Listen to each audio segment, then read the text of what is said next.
వాగర్థవివ సంపృక్తౌ వాగర్థ ప్రతిపత్తయే జగతః పితరౌ వందే పార్వతీ పరమేశ్వరౌ సదాశివసమారంభాం శంకరాచార్య మధ్యమాం అస్మదాచార్యపర్యంతం వందే గురుపరంపరాం ఆదిత్యాయ చ సోమాయ మంగళాయ బుధాయ చ గురుశుక్రశనిభ్యశ్చ రాహవే కేతవే నమః. వీక్షిస్తున్నటువంటి బిగ్ టీవీ ప్రేక్షకులకి ఈ రోజున కంటక శని ప్రభావం అనేటువంటిది ఏ రాశి వారికి ఏర్పడుతుంది, ఈ కంటక శని ప్రభావం నుంచి బయటపడాలంటే ఏం చేయాలి, అలాగే శని యొక్క తత్వాన్ని మనం అర్థం చేసుకొని దానికి అనుగుణంగా మనం ప్రయత్నం చేసినట్లయితే ఏ విధంగా ఉంటుందనేటువంటి విషయాన్ని మనం ఈరోజు తెలుసుకుందాం.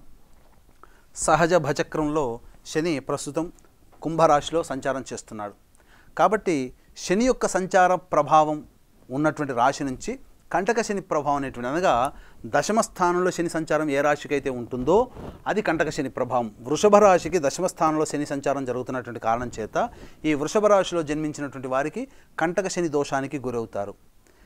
అష్టమ శని అంటే అర్థమవుతుంది, అర్ధాష్టమ శని అంటే అర్థమవుతుంది, ఏలిన నాటి శని అంటే అర్థమవుతుంది. అసలు ఈ కంటక శని ప్రభావం అనేది చాలా తక్కువగా విన్నాము. ఈ కంటక శని అంటే ఏంటి అని అంటారా? వీక్షించేటువంటి బిగ్ టీవీ ప్రేక్షకులు గమనించాల్సిన అంశం ఏంటంటే, కంటక శని, కంటకము అనంటే కాలిలో ముళ్ళు గుచ్చుకున్నటువంటి వ్యక్తి అడుగడుగుకి వేస్తున్నప్పుడు ప్రతి అడుగులో ఎంతటి బాధని పొందుతుంటాడో, ప్రతి ప్రయత్నంలో కూడా ఈ కంటక శని ప్రభావానికి గురైనటువంటి వృషభ రాశి సంజాతకులు తన యొక్క ఇబ్బందులు అనేటువంటి ఎదుర్కొంటారు. అయితే గుడ్డిలో మెల్లగా గమనించుకోవాలంటే వృషభ రాశి శని పాలితంలోకి వస్తుంది. కాబట్టి శని అంతగా యోగించడు. ఇప్పుడు వడ్డించేవాడు ఎక్కడ మనవాడైతే ఎక్కడ కూర్చున్నా ఒకటే అనే కదా అర్థం, సహజమే కదా. కాబట్టి శని కొంత యోగించేటువంటి గ్రహం వృషభ రాశికి, యోగకారకుడు కాబట్టి. అయినప్పటికీ జన్మించిన లగ్నము గురుపాలితమై ఉండి శని దుస్థానంలో ఉన్నప్పుడు వృషభ రాశిలో జన్మించిన వారికి కష్టాలు తప్పవు. శని జన్మించిన లగ్నం శనిపాలిత లగ్నమై శని యోగస్థానంలో ఉన్నప్పుడు వృషభ రాశిలో జన్మించిన శని కొంతవరకు యోగం చేస్తాడు. ఇది గమనించుకోండి.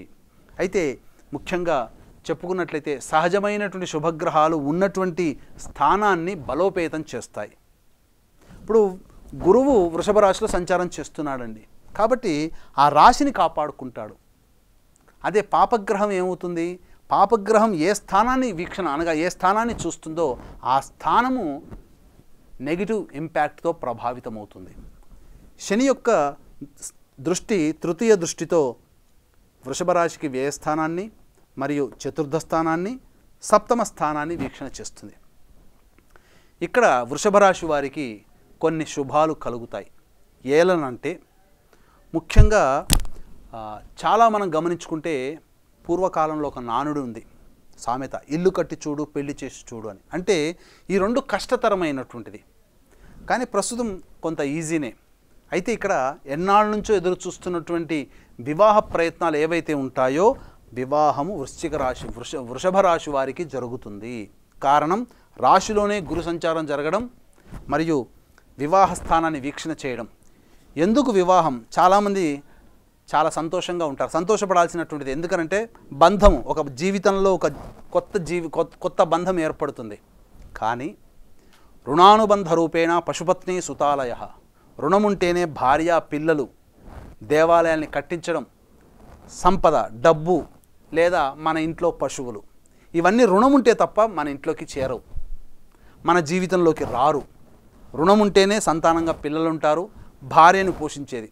అయితే పూర్వకాలంలో భార్య గృహిణిగా ఉండడం, భర్త సంపాదించడం. ప్రస్తుతం ఏమైపోయింది?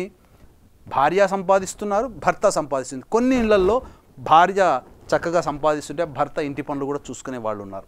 ఇలా అనేక రకాలుగా ఉన్నారు. కాబట్టి ఇక్కడ ఏం జరుగుతుంది అని అంటే వివాహము జరగడం. ఎందుకంటే కర్మబంధం, గత జన్మలతో రుణం ఉంటేనే భార్య పిల్లలు ఇవన్నీ ఉంటాయి. కాబట్టి వివాహము వృషభ రాశి వారికి కంటక శని ప్రభావం ఉన్నటువంటి వారికి జరుగుతుంది. అందులో సందేహం. ప్రయత్నాలు చేస్తే ఖచ్చితంగా బంధాన్ని ఏర్పరుస్తాడు. అలాగే చతుర్థ స్థానం మీద వీక్షణ చేయడం. కాబట్టి ఎన్నాళ్ళ నుంచి ఎదురు చూస్తున్నటువంటి ఇంటి కళ ఏదైతే ఉంటుందో అవన్నీ కూడా ఇంటి కళలు నెరవేరుతాయి. గృహంలో మరమ్మతులు, గృహోపకరణాలు, కొన్ని ఎలక్ట్రానిక్స్ అండ్ అవన్నీ కూడా మీరు సంపాదించుకుంటారు. ఎలక్ట్రానిక్ వస్తువులు కానీ అవన్నీ గాడ్జెట్స్ ఇవన్నీ కూడా మీరు సంపాదించుకోగలుగుతారు. కాకపోతే ఎంత పని చేసినా సంతృప్తి అనేటువంటిది ఈ వృషభ రాశి వారికి ఉంది. ఎందుకంటే ప్రయత్న స్థానంలోని శని సంచారం జరుగుతుండడం, చతుర్థ స్థానం సంతృప్తి స్థానాన్ని వీక్షణ చేయడం. ఈ కారణం చేత అంటుంటారు కదా, పని రాక్షసుడని, వాడు నిద్రపోడు ఇంకొకరు నిద్రపోనీయడు అని. ఆ విధంగా వృషభ రాశి వారు తాము సంతోషంగా ఉండరు, ఎదుటి వారిని సంతోషంగా ఉంచనివ్వరు. ఇలా వృషభ రాశికి ఇచ్చేటువంటి కొంత దోషం. ఇక గమనించుకున్నట్లయితే 12వ స్థానం మీద వీక్షణ చేయడం, ఈ కారణం చేత ఏం జరుగుతుంది, అకారణమైనటువంటి ఖర్చులు పెరుగుతాయి. అలాగే ఎంత ప్రయత్నం చేసినా నిద్ర సరిగ్గా పట్టదు. అలాగే ఏ పని చేసినా ఆ పనిలో ఆటంకాలు, హర్డుల్స్ అనేటువంటివి ఉంటుంటాయి.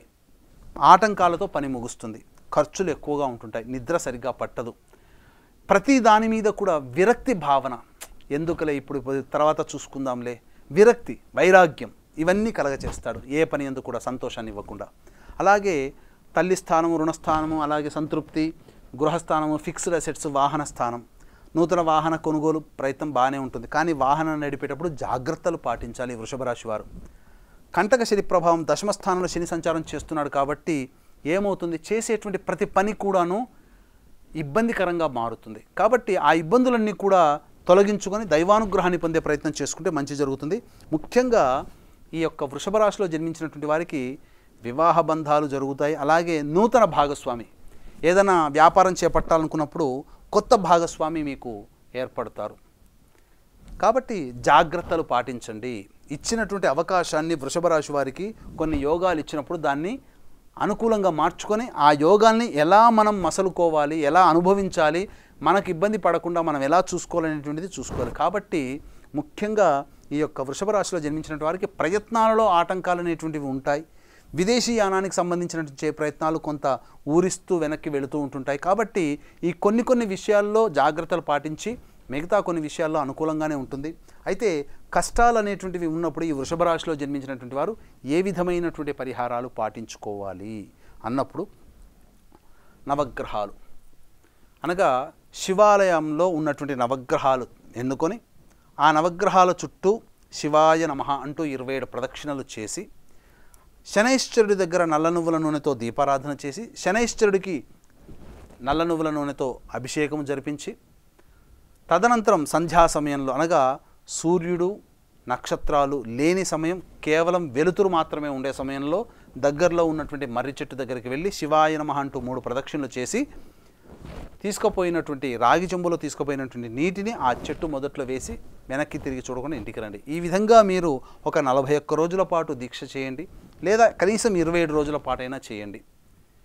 ఇక శనివారం రోజున ఉపవాస నియమాన్ని పాటించండి. ఈ విధంగా వృషభ రాశిలో జన్మించినటువంటి వారు చేసుకున్నట్లయితే చాలా మటుకు వచ్చేటువంటి సమస్యలన్నీ కూడా తొలగిపోతాయి, ఆనందంగా జీవిస్తారు, చక్కగా దైవానుగ్రహాన్ని పొందే ప్రయత్నం చేసుకోవాలి. ఎందుకనంటే శని కర్మకారకుడు, నిజాయితీ, ఎవరైతే నిజాయితీగా ఉంటారో, ఎవరైతే ధర్మ మార్గంలో ఉంటాడో అటువంటి వారిని శని ఏమాత్రం కూడా ఇబ్బంది పెట్టడు. ఇది వాస్తవము.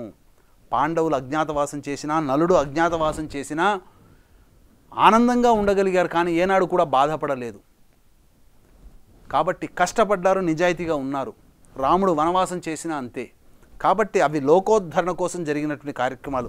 సాధారణమైనటువంటి మనము కూడా ఆ విధంగా మనం భావన చేసుకొని, కష్టాలు ఎప్పుడు కూడా ఒకే రకంగా ఉండవు. రాత్రి వెళ్ళిన తర్వాత వెలుతురు రావడం సహజమే, కష్టాలు పోయిన తర్వాత సుఖము ఉండడమే సహజమే. ఇప్పుడు కష్టపడుతున్నాం కదా అని చెప్పేసి భయపడుతూ సుఖంగా లేము అని అనుకుంటాం మీరు, కానీ వాస్తవం కాదు. ఇప్పుడు కష్టపడుతున్నామంటే రేపు భవిష్యత్తు ఆనందంగా ఉంటుందని. ఎందుకంటే ఏ పదవైనా ఊరికే రాదు, కష్టపడితే వస్తుంది. కానీ కష్టపడ్డందుకు ఆ పదవి లభిస్తుంది. అయితే కొంతమందికి దైవానుగ్రహం లేక కష్టపడ్డ ఫలితం పొందరు. కాబట్టి దైవానుగ్రహాన్ని పొందే ప్రయత్నం ప్రతి మానవుడు కూడా కష్టపడుతూ దైవానుగ్రహాన్ని పొందే ప్రయత్నం చేసుకుంటూ, మీ యొక్క ప్రయత్నాల్లో కనుక ముందున్నట్లయితే తప్పకుండా మీ ప్రయత్నంలో మీదే విజయం అని చెబుతూ సెలవు. సర్వం Shri Umamaheshwara పరబ్రహ్మార్పణమస్తు. For more videos like this, subscribe Big TV channel.